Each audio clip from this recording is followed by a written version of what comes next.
Quelque chose dont nous parlions. C'est lié à la guerre qui se déroule en ce moment entre l'Iran et les États-Unis. Avant que la guerre ne commence, il y a eu l'affaire Charlie Kirk. Toi et moi en avons parlé de nombreuses fois. Ce qui s'est passé, la réalité de la fusillade, les preuves, tout. Mais aujourd'hui, nous avons appris par le Daily Mail que la balle utilisée pour tuer Charlie Kirk ne correspondait pas au fusil que l'on dit avoir été utilisé par Tyler Robinson. Et ça, c'est assez incroyable. Kash Patel a été interrogé plusieurs fois pour savoir s'il était sûr que Tyler Robinson était le coupable. Et il a répondu qu'ils en étaient certains, qu'il y avait beaucoup de preuves. Que penses-tu de ce qui se passe dans l'affaire Charlie Kirk? Nous savons que Charlie Kirk était opposé à la guerre avec l'Iran. Il a tout fait pour empêcher cette catastrophe, la soi-disant guerre contre l'Iran, d'avoir lieu. Et il n'est plus de ce monde aujourd'hui. Il est décédé. Que penses-tu de ce qui se passe?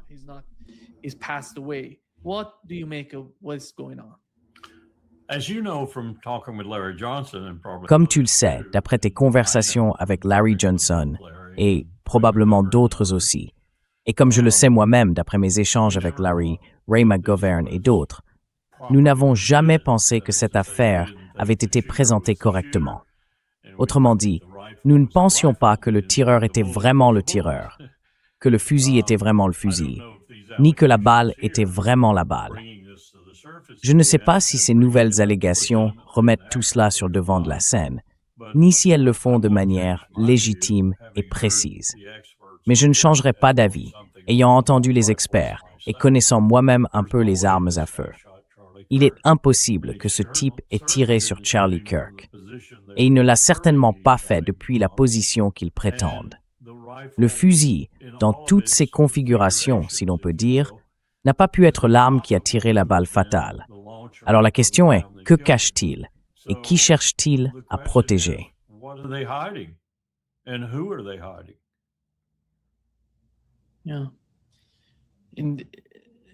Ouais.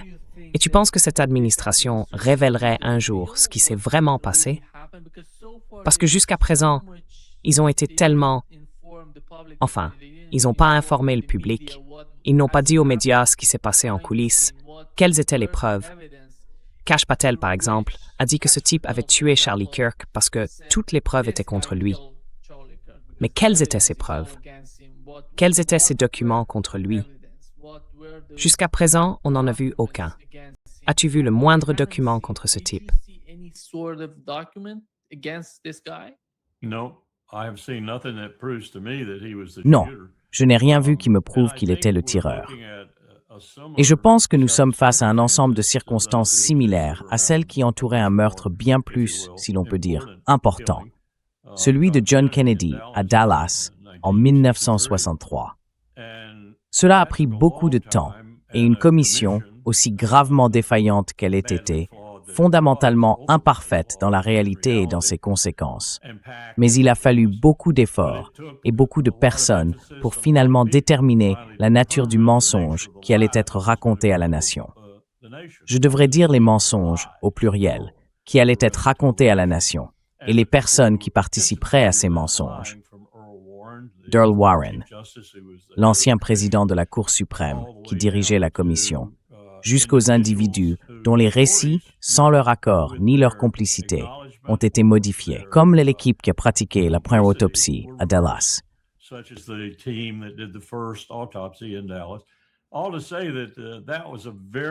Tout cela pour dire que c'était un processus extrêmement scruté. Pas assez, comme il s'avère, mais il était public et il s'est déroulé sous les projecteurs, pour ainsi dire. Même si c'était une falsification des preuves, ils ont fait un certain effort pour le faire. Ils n'ont rien fait de tel dans ce cas. Maintenant, on pourrait dire, eh bien, Charlie Kirk n'était pas un personnage très important. Moi, je dirais qu'il l'était plutôt. Je pense que certaines des choses qu'il a dites étaient absolument ignobles. Je ne l'aimais pas du tout.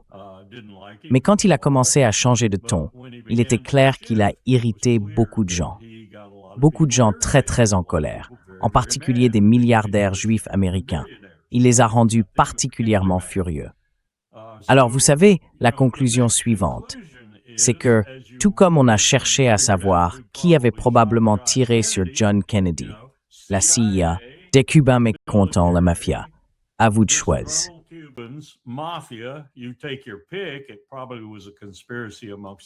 C'était probablement une conspiration entre eux tous. Mais c'est un peu différent, parce que ce n'est pas aussi public, ni aussi examiné. C'est simplement Kash Patel et peut-être quelques autres personnes du FBI. Je ne sais même pas combien de personnes participent à l'enquête. Alors, pourquoi cela prend-il autant de temps pour produire des preuves que les gens pourraient croire? Allons-nous avoir une commission? Faudra-t-il faire venir Kash Patel et lui arracher la vérité? Est-ce que Kash Patel sait seulement quelque chose? A-t-il la moindre idée? Je soupçonne qu'il a la plus vague idée de qui a tué Charlie Kirk. Non, pas la moindre idée. Maintenant, ils ne veulent pas le dire à Trump non plus. Ils ne veulent pas le dire au peuple américain parce que cela montre leur incompétence. Mais je ne pense pas qu'ils aient la moindre idée de qui l'a tué. Moi, j'ai quelques indices sur qui, à mon avis, pourrait l'avoir tué. Ça, c'est sûr. Et c'est pas ce type avec le fusil. Ouais,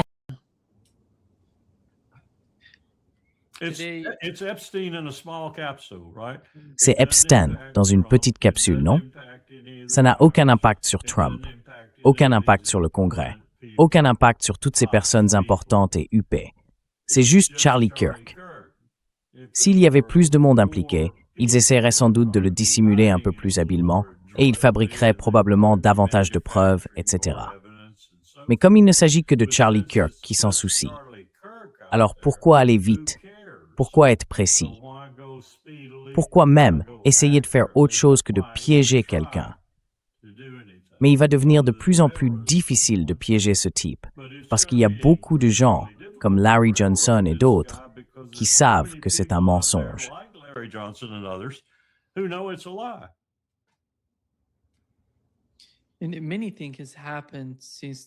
beaucoup de choses se sont passées depuis l'assassinat de Charlie Kirk, qui étaient vraiment étranges.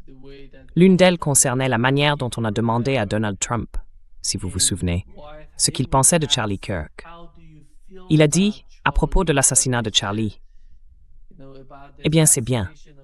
Regardez ce bâtiment, ce magnifique bâtiment dans lequel nous sommes, vous savez. Eh bien, regarde la façon dont il le traite. As-tu entendu ce qu'il dit? C'est tout le ton, ouais. À propos du directeur du Centre national de lutte contre le terrorisme, le numéro 2, je suppose, dans la hiérarchie du DNI, il ne le connaissait pas. Moi non plus, je ne le connaissais pas. Je lui ai donné un poste. Eh bien, je pensais que c'était un type plutôt bien. Je lui ai donné un poste, mais il est parti maintenant. Je pense qu'il a tort. Eh bien, écoutez-le parler, écoutez ce type raconter la conversation téléphonique qu'il a eue avec Donald Trump, lui annonçant qu'il allait partir, et la conversation que Trump a eue avec lui en réponse à cela. Totalement opposé. Trump veut vous faire croire qu'il ne connaissait même pas ce type et que son départ n'a aucune importance. Et il se trompe à propos de la guerre avec l'Iran. Il aurait dû partir s'il se sentait ainsi. Et ce type dit, « Eh bien, j'ai eu un long appel téléphonique avec le président, je lui ai parlé de ce que je ressentais et de tout le reste, et nous avons échangé un moment. Qui dit la vérité? Je parierais sur l'autre type, pas sur le président, parce que c'est un menteur notoire. »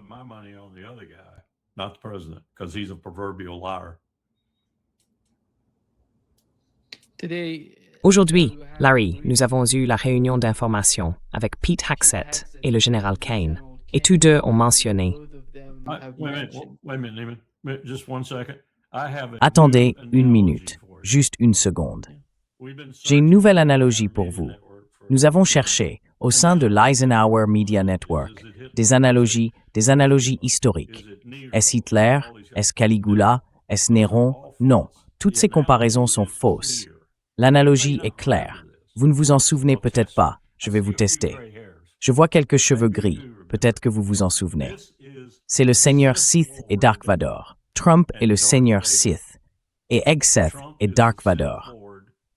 Il est Dark Vador sans la qualité rédemptrice d'avoir été autrefois un chevalier Jedi. Ce que vous vous rappelez peut-être si vous connaissez le film. Vous savez qu'il finit par se montrer à moitié honorable à la fin, parce que le chevalier Jedi en lui refait surface.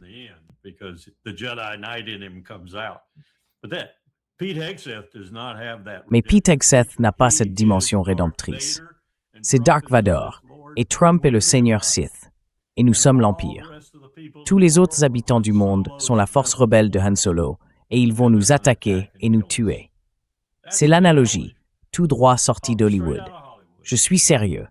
Et ces gamins me regardent comme s'ils ne savaient même pas qui est Han Solo, ou qui est Dark Vador, ou qui est le Seigneur Sith. De quoi parlez-vous? Star Wars? C'est quoi Star Wars? Vous parlez de Game of Thrones? Star Wars. Are you talking about Game of Thrones? Yeah, these are. Larry, l'un des arguments avancés par Pete Hegseth et le général Keane était qu'ils avaient frappé le complexe militaro-industriel iranien d'une manière qui empêche l'Iran de produire davantage d'armes, plus de missiles, plus de drones. C'est pourquoi, disent-ils, le nombre de missiles et de drones diminue fortement au fil du temps. Voici les informations, le graphique du CGRI. Il présente des données allant du 11 au 29 mars. La ligne bleue indique le nombre de drones et la ligne rouge indique le nombre de missiles. On peut voir que même le nombre de missiles, oui, avant-hier, était d'environ 60 ou 40. Et vous savez, c'était à peu près le nombre le plus élevé de missiles que nous ayons vu avant-hier.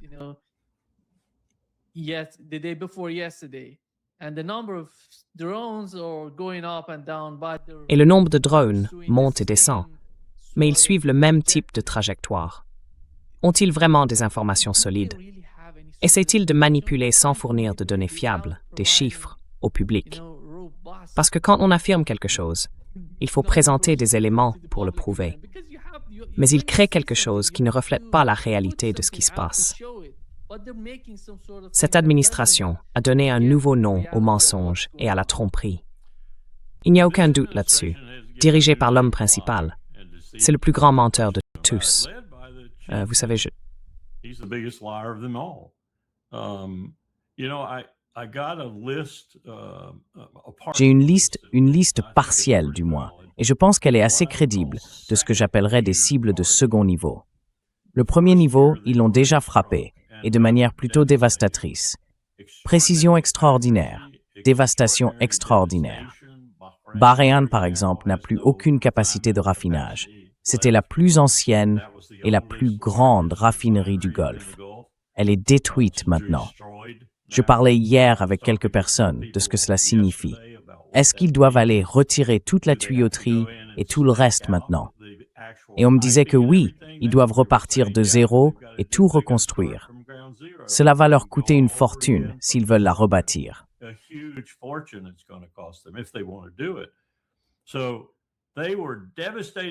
Ils ont donc été d'une précision dévastatrice et dévastateurs aussi par la diversité de leurs cibles, ce que j'appelle la première catégorie de missiles extracurriculaires.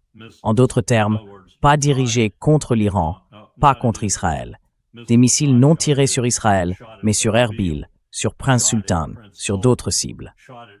Une telle efficacité en Iran, ou plutôt en Irak par exemple, que nous avons réduit notre personnel à l'ambassade de Bagdad au strict minimum d'urgence.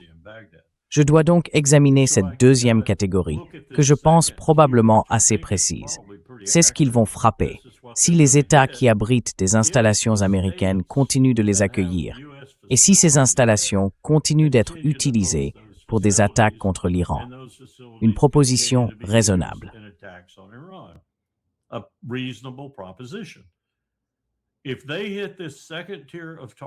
S'ils frappent cette deuxième série de cibles avec la même dévastation qu'ils ont utilisée sur la première, nous entrerons à coup sûr dans une récession mondiale et potentiellement dans une dépression mondiale, car cela va anéantir l'économie mondiale.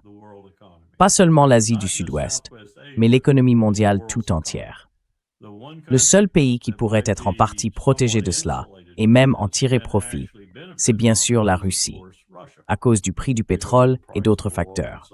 Mais même, elle sera touchée par d'autres pénuries. Le reste du monde, y compris l'hémisphère occidental, de manière considérable, sera fortement affecté par ces pénuries, tout comme certains de nos alliés à l'Est, comme Taïwan, qui ne pourront pas s'en sortir sans une aide réelle. Cela est dû à la pénurie d'hélium, à d'autres matériaux nécessaires à la fabrication des puces et, en fin de compte, au manque de pétrole.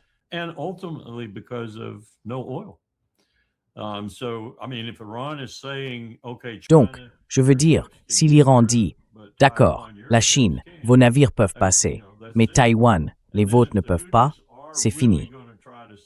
Et si les Houthis essaient vraiment de bloquer à nouveau la mer Rouge, et cela ne demanderait pas beaucoup d'efforts, car nous avons vu la première fois qu'il suffit d'effrayer les assureurs et les compagnies maritimes. Nous sommes dans le pétrin, dans un très gros pétrin, et je ne vois aucune reconnaissance de cette catastrophe imminente de la part de l'administration. Aucun d'entre eux ne semble conscient de ce qu'ils sont en train de faire à l'économie mondiale. Maintenant, je peux me tromper, et ils peuvent à tout moment faire marche arrière et arrêter ce qu'ils font, peut-être même annuler cette opération terrestre, quelle qu'elle soit.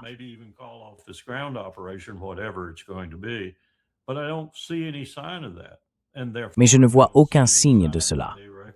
Et par conséquent, je ne vois aucun signe qu'ils reconnaissent le terrain périlleux sur lequel ils s'aventurent. Et cette idée d'envoyer des B-52 pour bombarder massivement, eh bien, que pensez-vous qu'il va se passer quand le premier B-52 s'écrasera en flammes? Ce n'est pas bon, Nima. Ce n'est bon pour personne. Ce n'est pas bon pour l'Iran de continuer à être ainsi pilonné, mais ce n'est pas bon pour le monde. Je ne parlerai même pas de l'empire dirigé par Donald Trump, mais ce que nous sommes sur le point de faire n'est pas bon pour le monde. Nous allons le plonger dans une détresse économique qui pourrait mettre des années à se résorber.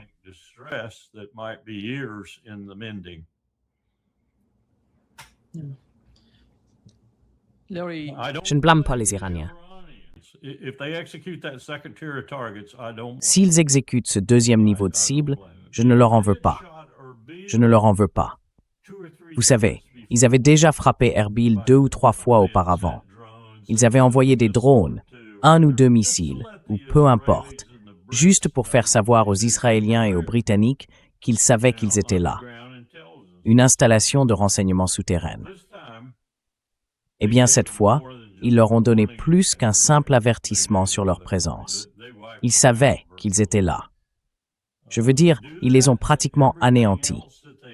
Faites la même chose avec tout le reste qu'ils ont sur cette deuxième liste de cibles. C'est l'Arabie Saoudite. Ce sont les oléoducs. Ce sont les installations du type Ras Tanura qui livrent entre 8 et 12 millions de barils de pétrole par jour. Je veux dire, inutile de parler de faire sortir des navires du détroit d'Ormuz. Vous n'aurez plus de pétrole à mettre sur les navires, ni d'infrastructures pour en produire davantage. On parle d'une véritable catastrophe si nous avançons dans cette direction et que les Iraniens sont contraints d'exécuter ce deuxième ensemble de cibles.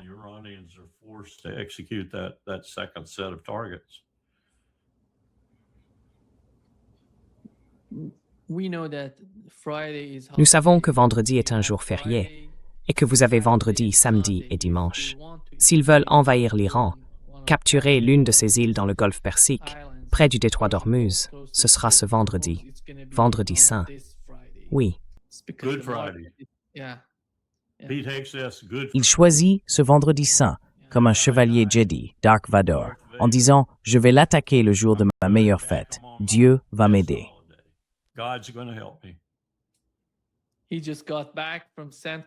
Il revient tout juste du CENTCOM et il a dit qu'on leur disait que la seule chose qu'il demandait, c'était plus de bombes. Tu sais, il a dit ça pendant ce briefing. Mais Larry, voici ce que Eric Prince, le fondateur de Blackwater, l'un des sous-traitants, a dit à propos de l'invasion de l'Iran. L'équivalent du groupe Wagner dans l'Empire. L'île de Karg va être sacrément légère. Il faut faire tourner les appareils, et cela en supposant qu'il n'y ait aucune perte due à la maintenance. Donc oui, votre assaut initial sur l'île de Karg va être très limité parce que ces avions doivent tourner et cela en supposant qu'il n'y ait aucune perte due à la maintenance ou aux missiles. Vous faites un largage massif de la 82e sur l'île de Kharg. Là encore, c'est plutôt audacieux, et une invasion aéroportée dans un endroit qui compte des milliers et des milliers de missiles, sans parler du fait que les Iraniens ont appris.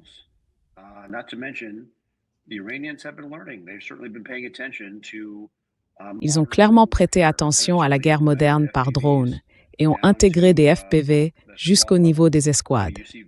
Je veux dire, on voit des vidéos des Israéliens dans le sud du Liban perdant des chars, perdant des véhicules blindés de transport de troupes, face aux mêmes FPV que les Russes ont utilisés avec une grande efficacité en Ukraine. Donc encore une fois, c'est un combat contre l'Iran. Ce ne sont pas des Arabes, ce sont des Aryens. Ce sont des combattants hautement intelligents et très compétents. Et ce ne serait pas en comparaison une promenade de santé comme celle que vous avez vue avec l'armée irakienne qui s'est effondrée.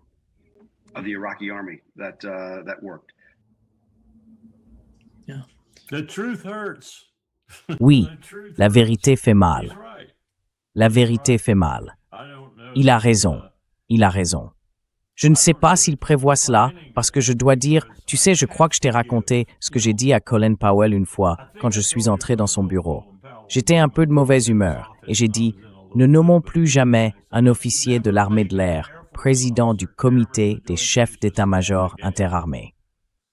Et il a compris ce que je voulais dire, parce qu'ils ne connaissent rien à la guerre terrestre. Ils ne connaissent absolument rien à la guerre terrestre. Et donc Kane, bien sûr, c'est ça.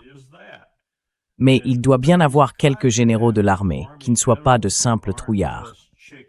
Ils doivent bien lui dire une opération aéroportée sur l'île de Kharg.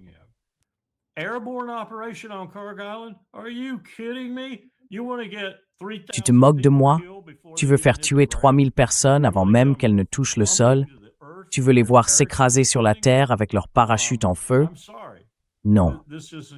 Je suis désolé, ça ne va pas marcher. Et comme il le suggérait avec l'Osprey, tu sais comment les marines appellent l'Osprey? Le piège mortel volant. Un marine m'a dit, « Serais-je dans mon droit, colonel, si je devais embarquer à bord d'un Osprey pour une mission d'entraînement et que je refusais d'y monter? » Je ne savais pas quoi lui répondre. Maintenant, je dois dire que son bilan n'est pas pire que celui de quelques autres appareils au cours des 50 dernières années en matière de pertes humaines.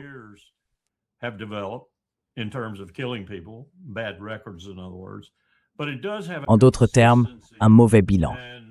Mais il y a bien un problème constant et particulier avec la transition du vol en avant au vol stationnaire, puis à nouveau au vol en avant, à cause de cet embrayage dont je pense tout le monde a entendu parler.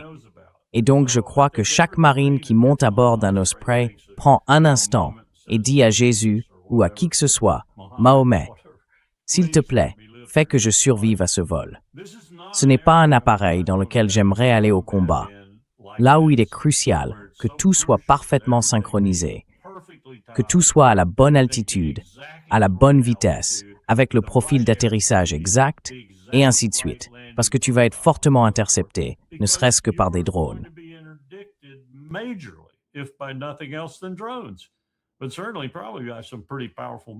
Mais bien sûr, vous avez probablement aussi des missiles assez puissants. Donc vous dites que Trump demande à tuer beaucoup d'Américains sans aucune raison. Absolument aucune raison. Comme me l'a récemment écrit un sergent de l'armée de l'air dans un email. Pourquoi faisons-nous cela, colonel? Il ne représente aucune menace pour nous. Alors pourquoi faisons-nous cela? Cette question circule probablement dans beaucoup d'échelons, en plus des affaires religieuses et de tout le reste. Il y a sans doute beaucoup de gens qui se demandent simplement « Pourquoi faisons-nous cela ?» Pas les pilotes qui larguent les bombes et tout le reste.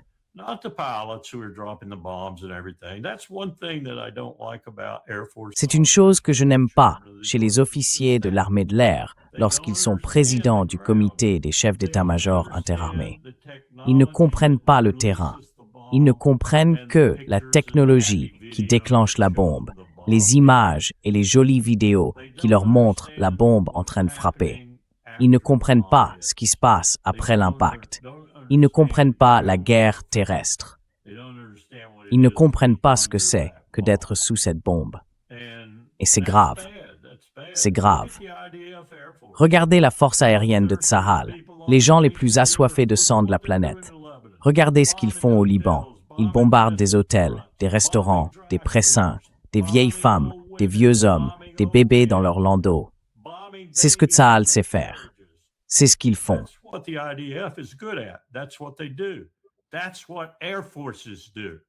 C'est ce que font les forces aériennes. Des forces aériennes assoiffées de sang. Les soldats savent mieux.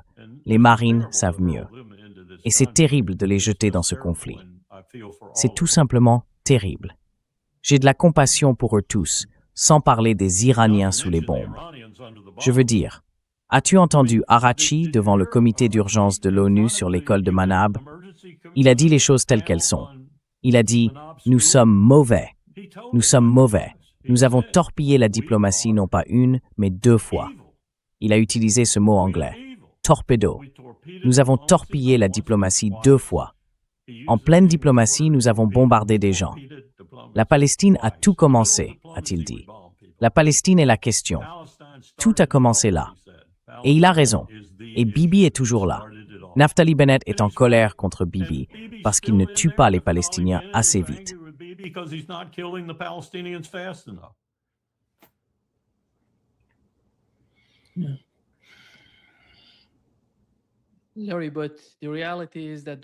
Larry, la réalité, c'est que Donald Trump, Pete Hegseth et beaucoup d'autres autour d'eux gagnent de l'argent grâce à ces guerres. Oui, tu sais, le Financial Times a rapporté que le courtier de Pete Hegseth cherchait à acheter un fonds de défense avant l'attaque contre l'Iran. Ces types gagnent beaucoup d'argent.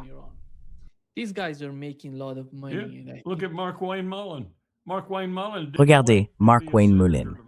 Mark Wayne Mullin n'a pas attendu d'être sénateur pour gagner plus d'1 million.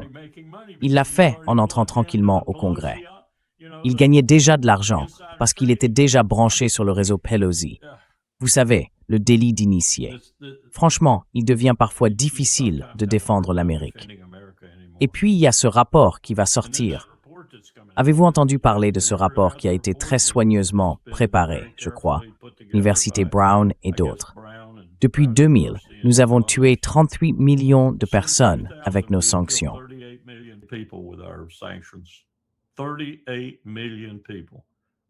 38 millions de personnes, dont la moitié sont des enfants et des femmes. 38 millions de personnes. Ajoutez à cela la Libye, la Syrie, l'Afghanistan, l'Irak, la Somalie. Je parierais que notre bilan est plus lourd que celui de Joseph Staline, plus lourd que celui de Mao Zedong et probablement plus lourd que celui d'Hitler en termes de personnes tuées par l'Empire. C'est impardonnable. Et Arachi avait absolument raison dans sa condamnation de cet empire. Je me moque de ce que quiconque pense de l'Iran.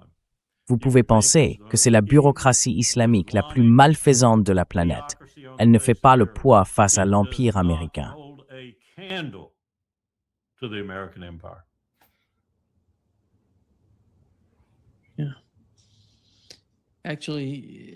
Oui. En fait, Pete Hegseth se vantait aujourd'hui de la précision des attaques contre l'Iran, disant que nous touchons des points et des sites stratégiques là-bas. Mais la réalité, Larry, c'est qu'ils attaquent des entreprises pharmaceutiques, principalement celles qui produisent des médicaments contre le cancer pour la population. Il les a énumérées. C'est la même chose qu'ils font à Cuba.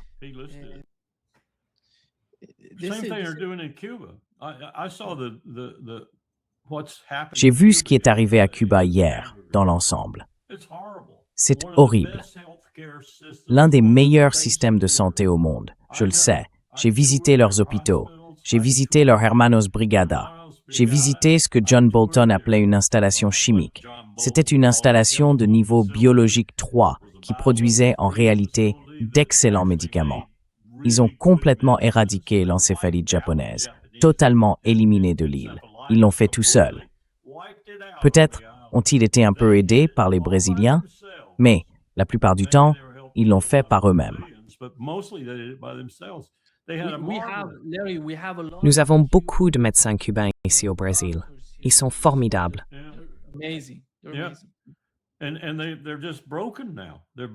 Et maintenant, ils sont tout simplement brisés. Brisés. Ce pétrolier russe pourrait peut-être leur redonner un peu de vie, je l'espère, parce qu'ils transportent beaucoup d'énergie, si l'on peut dire. Ils en étaient arrivés à faire des choses, comme retirer les bébés des respirateurs pour économiser l'électricité, en espérant que, lorsque le courant reviendrait pendant 1 heure ou 2, le bébé ne serait pas mort.